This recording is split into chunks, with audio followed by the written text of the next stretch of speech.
O milagre que mudou a vida de Roberta, uma história de fé e libertação.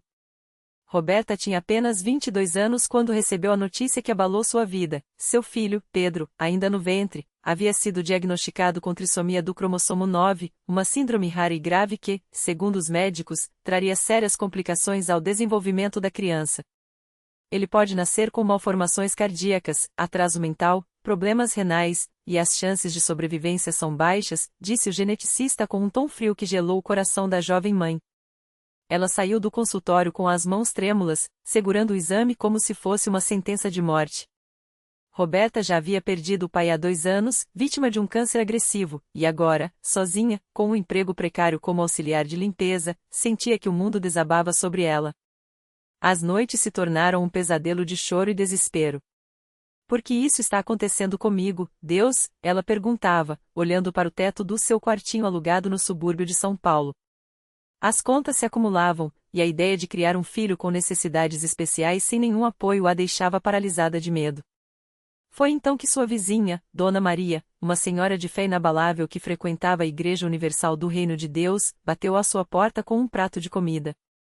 Minha filha, você não pode desistir. Deus tem um propósito para essa criança, e Ele pode mudar essa história, disse a mulher, segurando com força a mão de Roberta. Venha comigo amanhã à noite. Lá, você vai encontrar forças que não conhece. O primeiro passo na fé. No dia seguinte, com o coração apertado, Roberta entrou pela primeira vez na Universal. O som dos louvores vibrava pelas paredes, e ela sentiu algo diferente no ar, uma unção que não conseguia explicar. Ao se sentar nos bancos, ouviu o pastor falando sobre milagres impossíveis que Deus realizava naquele lugar. Não importa o que os médicos falem, não importa o que os exames mostrem, quando a fé toca o coração de Deus, Ele muda o impossível, declarou o homem de Deus, com uma autoridade que fez Roberta arrepiar. No final do culto, quando o pastor chamou os que precisavam de um milagre para virem à frente, ela hesitou. Mas Dona Maria a empurrou suavemente. Vai, minha filha. Jesus está te esperando. Com lágrimas nos olhos, Roberta subiu ao altar. O pastor impôs as mãos sobre sua barriga e começou a orar com uma oração forte de libertação. Em nome de Jesus, eu quebro toda maldição genética, todo diagnóstico de morte. Este bebê será sadio, será um testemunho vivo do poder de Deus. A congregação gritava amém, e Roberta sentiu algo quente percorrer seu corpo, era a fogueira santa do Espírito Santo, queimando o medo e a dúvida. Na saída, uma obreira lhe entregou um frasco de óleo ungido e instruiu: unja sua barriga todos os dias, declara a palavra de Deus sobre seu filho e não deixe de participar da corrente de oração às terças e sextas. Roberta prometeu que voltaria. A batalha da fé. Os dias seguintes não foram fáceis. Os médicos continuavam insistindo no pior cenário, e as dores financeiras só aumentavam. Mas Roberta se apegou à igreja como a um farol. Ela começou a frequentar as vigílias de oração, onde pastores ungidos intercediam por casos impossíveis. Em uma dessas noites, durante uma campanha de fé chamada Deus Mudará Sua História, o bispo falou diretamente sobre crianças com problemas congênitos. Deus não erra. Se Ele permitiu essa gestação, é porque tem um propósito de bênção, declarou. Roberta chorou copiosamente, sentindo que aquelas palavras eram só para ela. Ela também começou a dizimar e ofertar, mesmo com o salário apertado. Se Deus é dono do ouro e da prata, Ele não vai me deixar na mão, pensava, enquanto depositava suas ofertas no altar com lágrimas de gratidão. Em casa, todas as noites, ela ungia a barriga com um óleo, declarando: meu filho nascerá perfeito, em nome de Jesus. Às vezes, o cansaço e a dúvida batiam, mas ela se lembrava das palavras do pastor: a fé não é sentir, é crer. O milagre no louvor. O parto foi marcado para uma quarta-feira, mas na terça-feira à noite, durante um culto de libertação, algo extraordinário aconteceu. Enquanto a congregação cantava Deus é fiel, Roberta sentiu uma dor forte, assustada, correu para o banheiro da igreja. Lá, sua bolsa rompeu, Pedro estava chegando. As obreiras a levaram correndo para o hospital mais próximo, enquanto o pastor e os membros faziam uma corrente de oração pelo telefone. Quando Pedro nasceu, os médicos ficaram estarrecidos. Isso não faz sentido, os exames mostravam trissomia 9, mas este bebê está perfeitamente saudável, disse a pediatra, incrédula.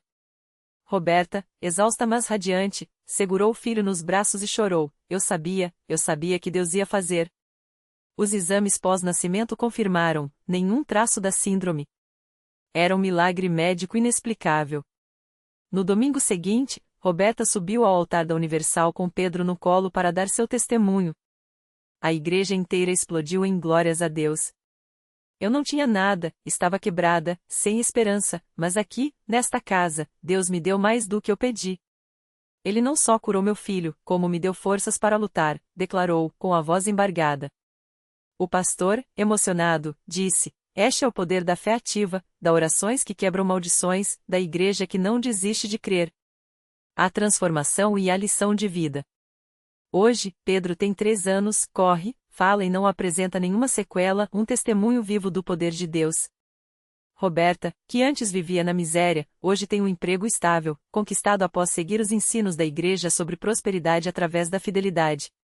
Ela se batizou nas águas e se tornou uma serva de Deus, ajudando outras mães que chegam à igreja com medos semelhantes aos que ela já teve. Aprendi que Deus não olha para as nossas circunstâncias, mas para a nossa fé, diz Roberta, sempre que conta sua história. Se eu tivesse desistido, se tivesse acreditado mais nos médicos do que em Deus, Pedro não estaria aqui. Mas a Universal me ensinou, quando a gente ora, jejuar, oferta e não desiste, Deus faz o impossível. Ela termina seu testemunho com um conselho que marca todos que a ouvem: não importa o tamanho do seu problema, a Igreja Universal é um lugar onde milagres acontecem todos os dias. Mas você precisa dar o primeiro passo. Deus está esperando você confiar nele até o fim. E assim, entre lágrimas de gratidão e louvores, Roberta prova que, quando a fé encontra a unção de Deus, nenhuma maldição prevalece. Roberta não imaginava que, poucos meses depois de compartilhar seu testemunho pela primeira vez, sua fé seria colocada à prova novamente. Dessa vez, não era Pedro quem estava em risco, mas ela mesma. Uma dor intensa no peito a levou ao hospital, onde os exames revelaram um problema grave no coração. Os médicos foram diretos: ela precisaria de uma cirurgia de emergência, e mesmo assim, as chances não eram garantidas. Naquela noite, enquanto aguardava a cirurgia no dia seguinte, Roberta sentiu o medo bater à porta. Mas então, como um sopro de esperança, lembrou-se das palavras que ela mesma havia dito tantas vezes: Deus não olha para as nossas circunstâncias, mas para a nossa fé. Ela pegou o telefone e ligou para a irmã que a havia levado à Universal anos antes. Não vou desistir agora, disse com a voz firme, apesar das lágrimas. Vou orar até Deus mudar essa história. Na igreja, a notícia se espalhou rápido. Os obreiros, pastores e até pessoas que ela nem conhecia começaram a interceder por ela. Na reunião daquela noite, o pastor fez um apelo especial: tem uma irmã nossa que está lutando pela vida. Vamos clamar a Deus juntos. O altar se encheu de pessoas orando, algumas chorando, outras declarando: Senhor, a Roberta é tua. Não deixe o inimigo vencer. Enquanto isso, no hospital, Roberta sentia uma paz que não fazia sentido. A dor ainda estava lá, mas algo dentro dela dizia que não era o fim. Ela abriu a Bíblia no Salmo 91 e leu em voz alta: Aquele que habita no esconderijo do Altíssimo, não temerá o terror noturno. Foi então que sentiu uma mão invisível tocar seu coração. Não era imaginação, era real. Uma corrente de calor percorreu seu peito, e a dor começou a diminuir. Na manhã seguinte, os médicos ficaram perplexos. Os exames mostravam que o problema no coração havia desaparecido. Não havia explicação médica. Isso não é normal, disse um cardiologista, coçando a cabeça. Parece que se resolveu sozinho. Roberta sorriu, sabendo muito bem que não tinha sido sozinho. Foi Deus, ela respondeu, sem hesitar. Ele ouviu as orações da sua igreja. Quando voltou à Universal para agradecer, o pastor a chamou ao púlpito. Essa mulher é uma prova viva de que Deus não muda, declarou. Primeiro, ele salvou o filho dela. Agora, salvou ela. E não foi coincidência, foi fé, foi obediência, foi a unção dessa casa. O templo explodiu em glórias a Deus. Muitas pessoas que estavam ali com problemas de saúde se levantaram, determinadas: se Deus fez por ela, pode fazer por mim também. Hoje, Roberta e Pedro são uma dupla inseparável na igreja. Ela serve no departamento de oração, intercedendo por outros que chegam com doenças, dívidas ou família desestruturada. Cada pessoa que vejo recebendo um milagre me faz lembrar, eu já estive ali, diz ela, com os olhos brilhando. A Universal não é só um lugar de milagres, é um lugar de transformação. Deus não só cura, Ele restaura, Ele dá um novo começo. E assim, a história de Roberta se tornou um farol para muitos. Porque quando a fé é verdadeira e a igreja ora unida, até o impossível se curva aos pés de Deus. Ela sabe que ainda haverá batalhas, mas agora carrega uma certeza: com Deus, nenhuma luta é definitiva. E é essa esperança que ela passa adiante, todos os dias, para quem ainda não descobriu que, na Igreja Universal, os milagres não têm fim. No mesmo bairro onde Roberta encontrava forças para seguir adiante, vivia um homem chamado Carlos, que há anos carregava um peso invisível. Ele era conhecido como um homem sério, trabalhador, mas que evitava qualquer conversa sobre fé. O que poucos sabiam é que, dentro de casa, ele lutava contra um vício que o consumia há mais de uma década, o álcool. Tudo começou como uma fuga para a solidão após a morte precoce da esposa, mas com o tempo, a bebida se tornou sua única companheira. As noites eram um ciclo de promessas quebradas. Hoje é a última vez as seguidas pelo desespero de amanhecer com as mãos trêmulas e a culpa apertando o peito. Seus filhos, já adultos, tentaram ajudá-lo de todas as formas, clínicas, médicos, até mesmo intervenções emocionadas. Mas Carlos sempre voltava ao mesmo lugar. Até que um dia, sua filha mais nova, Ana, que havia começado a frequentar a Universal depois de ver a mudança na vida de uma colega de trabalho, chegou em casa com um convite simples: pai, vem comigo domingo. Não é para você parar de beber, não é para você se sentir julgado. É só para você ouvir. Uma vez só. Carlos riu amargamente. Já tentei de tudo, filha. Deus não tem tempo para mim. Mas algo no olhar dela, uma mistura de esperança e teimosia, o fez ceder. Uma vez, ele murmurou.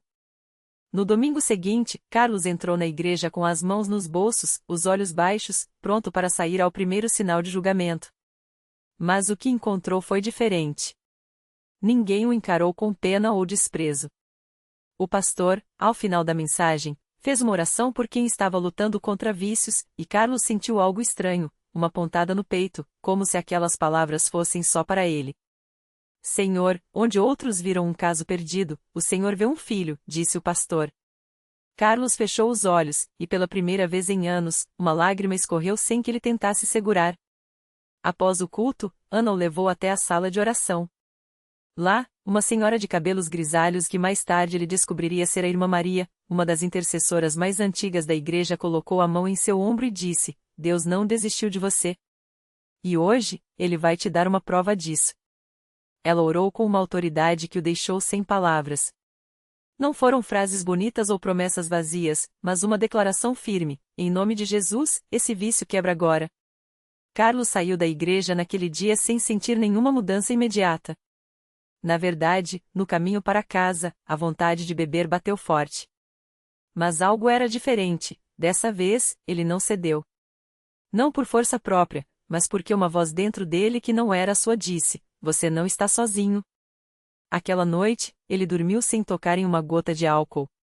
E na manhã seguinte, acordou sem o peso da ressaca, mas com uma paz que não entendia. Os dias seguintes não foram fáceis. O corpo pedia, a mente duvidava. Mas Carlos voltou à igreja. E voltou novamente. Cada culto, cada oração, cada palavra de encorajamento dos irmãos era como um degrau que o afastava do abismo. Até que, 3 meses depois, em uma reunião de libertação, ele sentiu algo romper dentro de si. Não foi um estrondo, mas uma certeza silenciosa: estava livre. Hoje, Carlos é um dos homens mais ativos na igreja. Ele lidera um grupo de apoio para quem luta contra dependências e sempre repete a mesma frase: se Deus fez por mim, Ele faz por você.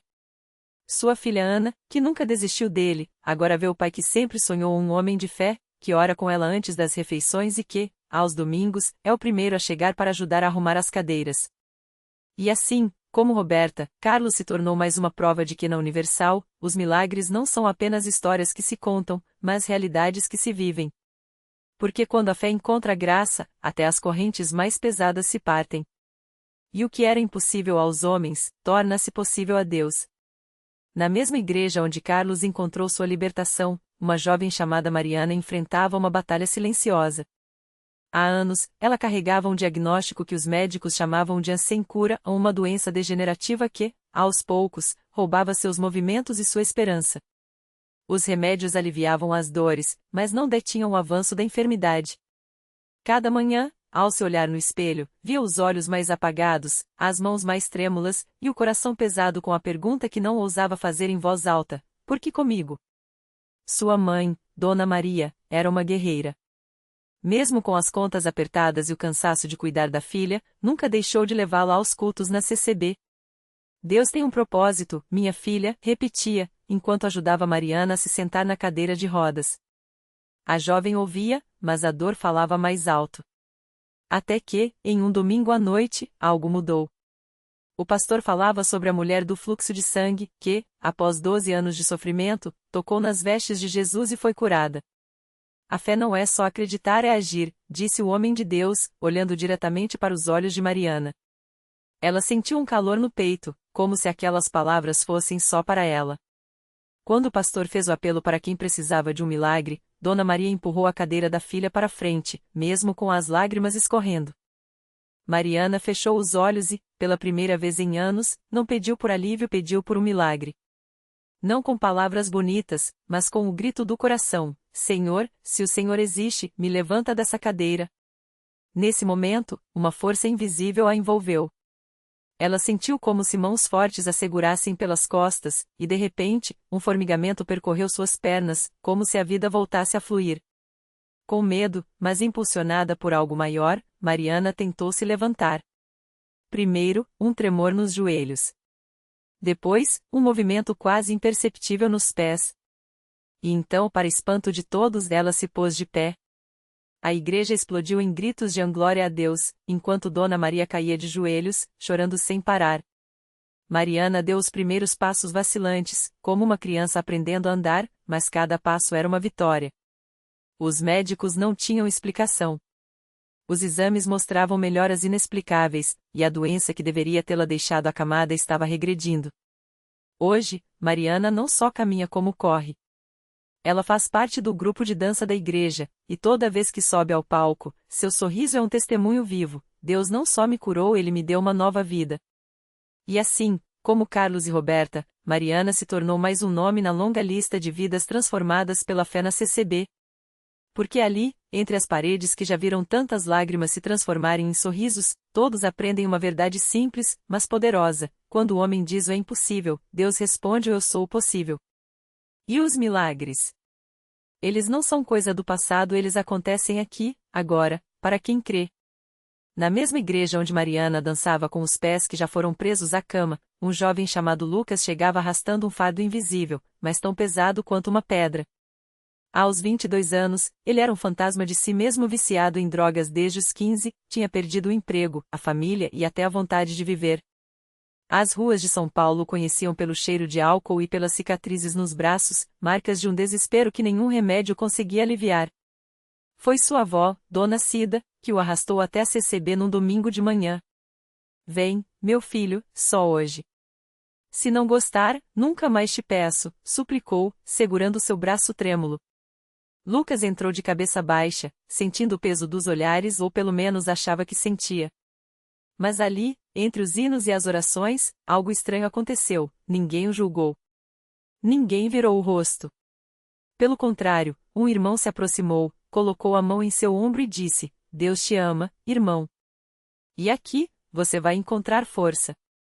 No início, Lucas não acreditou. Já tinha ouvido promessas vazias antes.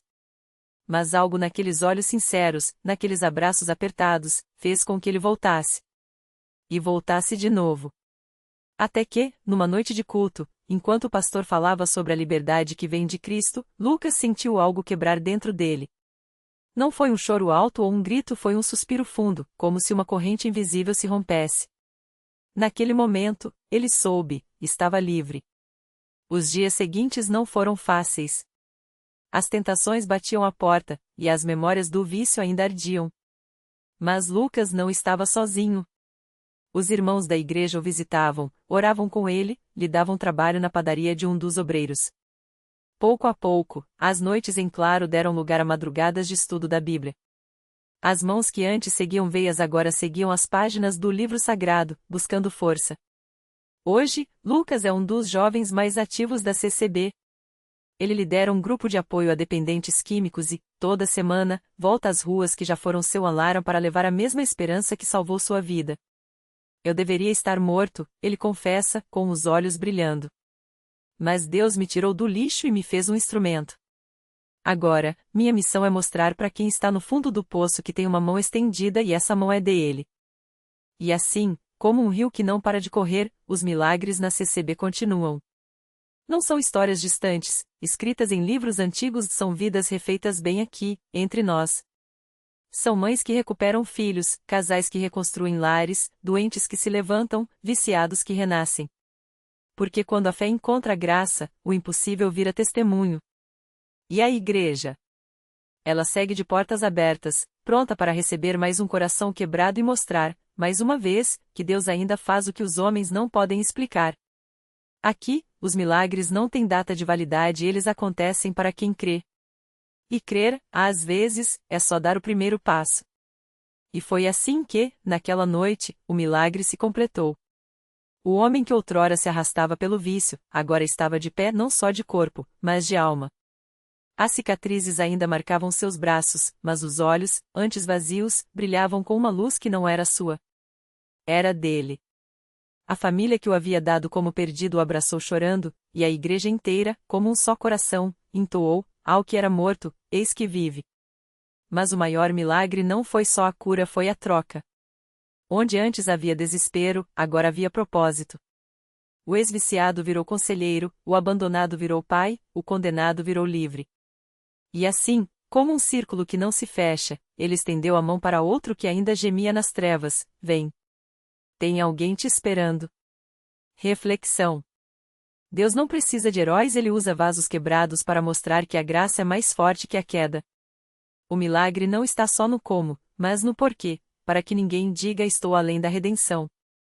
A igreja não é um museu de santos, mas um hospital de almas. E a fé?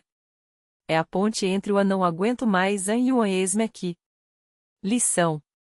Se você está no fundo do poço, olhe para cima, a mão que te puxa não é de homem. E se já foi resgatado, lembre-se, sua história não é sua, é um farol para quem ainda naufraga. Porque milagre não é só o que Deus faz por você, mas o que Ele faz através de você. E a história continua, com você nela.